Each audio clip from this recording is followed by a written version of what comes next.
Hey, my name is Dan. I'm from New York Sci-Fi and Fantasy, and we're here talking about geeky things. Actually, geeks with drinks.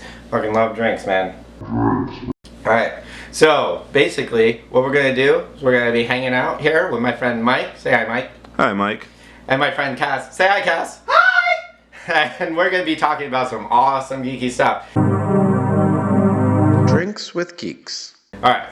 So I want to tell you guys about all the cool, awesome, geeky things as I spill my drink all over myself. Alright, sorry about that. Anyway, so I want to tell you all these cool, geeky things and just blow your mind. Because I personally love geek stuff and I don't know half the shit that is out there. There's tons of stuff. Let's get started. Check out the links and, you know, have fun. Share it. I'd be like, oh hey, let me put my book away. I can't book away. That didn't work as well as I thought. Alright. Cass! Where the fuck's my talk to person? Mike. Alright, fuck you. Anyway, I'm gonna talk to a chair. Go ahead. So I'm gonna tell you a little bit about Doctor Who. This guy is like the shit. This guy is awesome. So, he travels around time and space in this thing called a TARDIS. Time and space and relative dimension, something. Anyway, he travels time and space, he goes to historical places, all this cool shit. This show has been around for like 50 years. Like one of the longest shows in like sci-fi history, right? Watch it.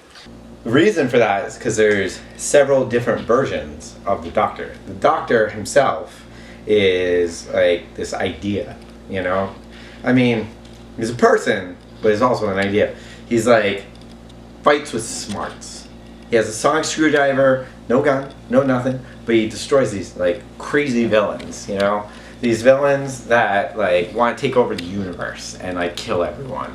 And he's just like, screw you. No, that ain't happening. I ain't doing that. So, there's, there has been both original series and the new series. The new series currently illustrates the 9th, 10th, and 11th Doctor. There has been 12 different Doctors. And the 12th Doctor just started, but the biggest one, the best one, is the 10th. He is played by David Tennant, who, awesome actor. He basically is like steampunk and like totally chill, but he like loves humanity. He loves like the little bits about like society and how like everyday people just want to do good. He usually has a companion. This companion, usually female, not always. And one of the companions that he has is Rose. He ends up falling in love with this companion.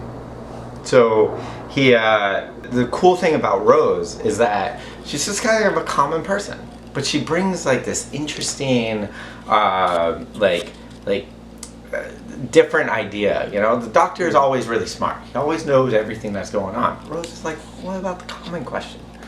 What about the everyday? So remember when Mr. Rogers was using the binoculars looking at the female next door neighbor? Hello, neighbor. Right? So he travels with her, and that's for the first couple of seasons of what we call the New Who.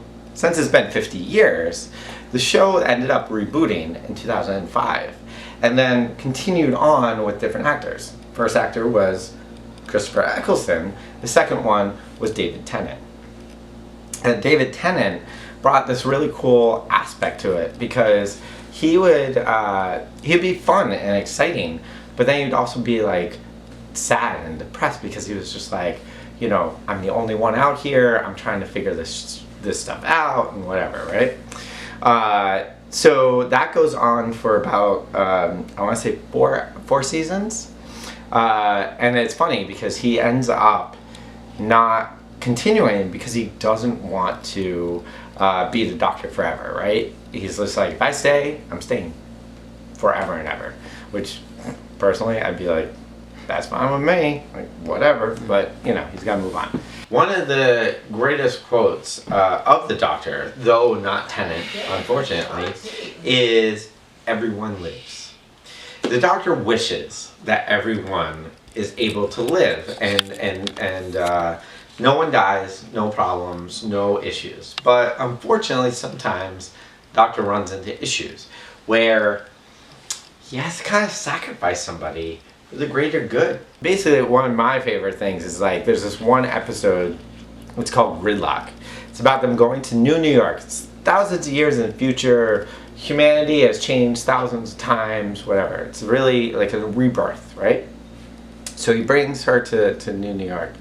And he goes and he, oh, sorry, nope, I got that wrong. Wow. I am confusing things. So there's a show, this episode, called Gridlock. This is actually with a different companion. This is with this companion called Martha, after Rose. And he brings her to New York.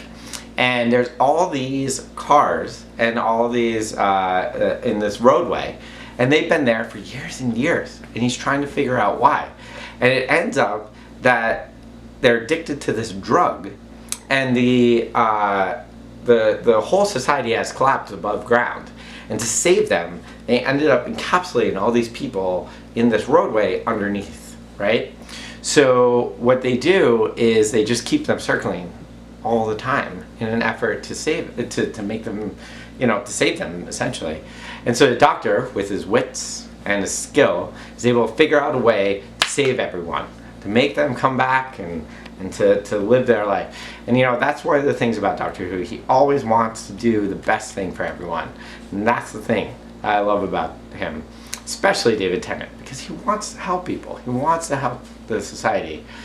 So the Doctor is traveling through time with his companions, and he's always traveling with them in this blue box.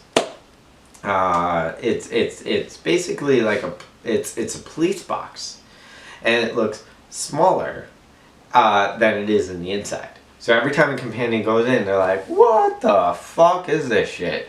This is small. It's just a box. How is it the size of a fucking like amphitheater? That does not make sense. What?" So they get over that, whatever. They travel through time, travel through space. Let's see. There was one time when the Doctor met Shakespeare. There were some witches involved. You probably should check it out. You probably should see what's going on. If you are a fan of Doctor Who, or even if you're not, one of the things I would recommend is actually to watch the show Blink. So there's this one episode where the Doctor's not really in it too much. Basically what he does is he has a TARDIS somewhere. It's I think taken by a police precinct. And there's this investigator. She goes around, she investigates all these weird time anomalies. She finds out that there's these angels that look like statues. She finds out through DVD discs, little Easter eggs, that the Doctor has left throughout time because he had been transported to 1969. So when he was transported, he left all these like little interesting things. This investigator, Sally Sparrow, played by Carey Mulligan, who is so cute. She ends up,